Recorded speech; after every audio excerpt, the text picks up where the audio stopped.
ఇదొకటే కాకుండా వైఎస్ఆర్సీపీ ప్రభుత్వంలో ప్రతి సందర్భంలోనూ కూడా మానవతా దృక్పథంతో పలికిన పరిస్థితులే కనిపిస్తాయి.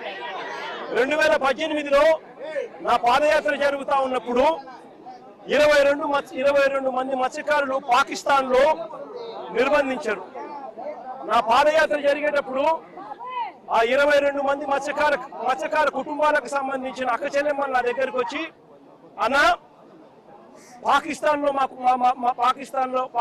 లో మా మొగుళ్ళందరూ కూడా ఇరుక్కొని పోయినారన్నా, వేటకు పోయిన పరిస్థితుల్లో పాకిస్తాన్ జైళ్లలో ఈరోజు నలుగుతా ఉన్నారన్నా అని చెప్పి ఆ కుటుంబ సభ్యులు నాకు చెప్తే 2018లో జరిగితే ఇది పాదయాత్ర జరుగుతూ ఉన్నప్పుడు నేను అక్క చెల్లెమ్మలకు మాటిచ్చిన, మన ప్రభుత్వం అధికారంలోకి వచ్చిన తర్వాత మీ వాళ్ళను ఖచ్చితంగా తీసుకుని వస్తాము అని చెప్పి.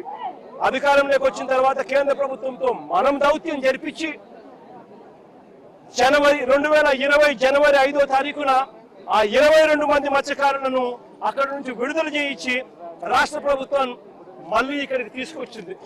తీసుకురావడమే కాకుండా వాళ్ళ ప్రతి కుటుంబానికి కూడా ఒక 5 లక్షల రూపాయలు ప్రతి ఒక్కరికి చేతిలో పెట్టి మరి వాళ్ళకు జీవనాధారం కూడా చూపించింది ఆ రోజు వైఎస్ఆర్సీపీ ప్రభుత్వం. అప్పట్లో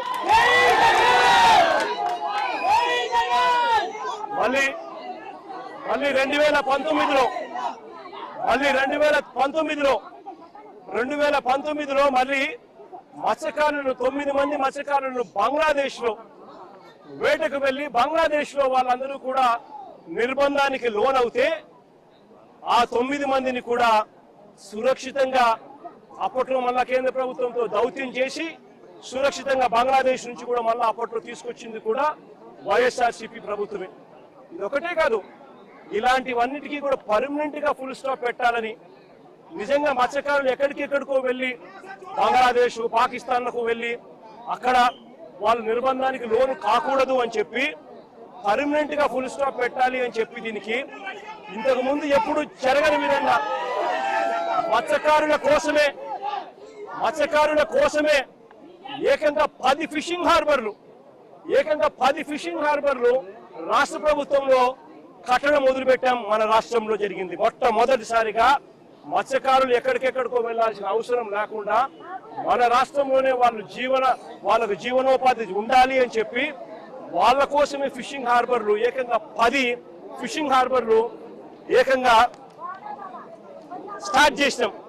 జువలదిన్న నెల్లూరు జిల్లాలో, నిజాంపట్నం గుంటూరు జిల్లాలో, మచిలీపట్నం కృష్ణా జిల్లాలో, ఉప్పాడ తూర్పుగోదావరి జిల్లాలో, బూడగట్లపాలెం శ్రీకాకుళం జిల్లాలో, పూడి మడక అనకాపల్లి జిల్లాలో, కొత్తపట్నం ప్రకాశం జిల్లాలో, ఓడరేవు ప్రకాశం జిల్లాలో, బియ్యపు తిప్ప పశ్చిమ గోదావరి జిల్లాలో, మంచినీళ్లపేట శ్రీకాకుళం జిల్లాలో ఏకంగా ఈ 10 ఫిషింగ్ హార్బర్లకు శ్రీకారం చుట్టాము. వేగంగా పనులు కూడా చేయించడం మొదలుపెట్టాం. ఇవి కాక మరో 6 ఫిష్ ల్యాండింగ్ సెంటర్లు కూడా చింతపల్లి, భీమిలి, రాజయ్యపేట, దొండవాక, ఉప్పల్లంక, రాయదరువులో కూడా ఫిష్ ల్యాండింగ్ సెంటర్లను కూడా పనులు చేయించే కార్యక్రమానికి శ్రీకారం చుట్టాం. నేను ఒకటే చెప్తా ఉన్నా, ఎందుకు ఇవన్నీ కూడా చేశాము అని అంటే ఒక మానవత్వంతో చేశాం.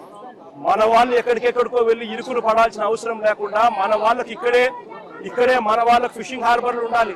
మన వాళ్ళకి ఇక్కడే ప్రభుత్వం సబ్సిడీతో బోట్లు కొనుగోలు చేసి వాళ్ళకి ఇప్పించే కార్యక్రమం జరగాలి.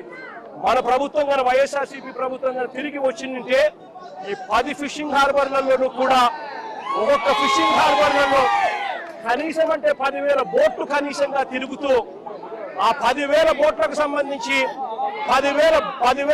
సంబంధించి ఒక్కొక్క బోటుకు 7-8 మంది ఓనర్లను చేస్తూ కనీసం ఈ 70-80 వేల మందిని ఒక్కొక్క చోట వీళ్ళందరికీ కూడా జీవనోపాధి చూపిస్తూ ఏకంగా 50% గ్రాంట్ స్టేట్ గవర్నమెంట్ ఇస్తూ లోన్ మరో 50% లోన్ ఇప్పిస్తూ వీళ్ళందరికీ కూడా మంచి చేసి వీళ్ళ కాళ్ళ మీద వీళ్ళు నిలబెట్టే గొప్ప అడుగు పడి ఉండేది. రాష్ట్ర ప్రభుత్వం నిజంగా మారింది. ఈ రోజు జరుగుతూ ఉన్నది ఏంటంటే ఫిషింగ్ హార్బర్లు మనం ఎవరైతే మత్స్యకారుల కోసం మనం కట్టించాలని మనం అనుకుంటే ఆ ఫిషింగ్ హార్బర్లు ఇవాళ స్కాములు చేస్తూ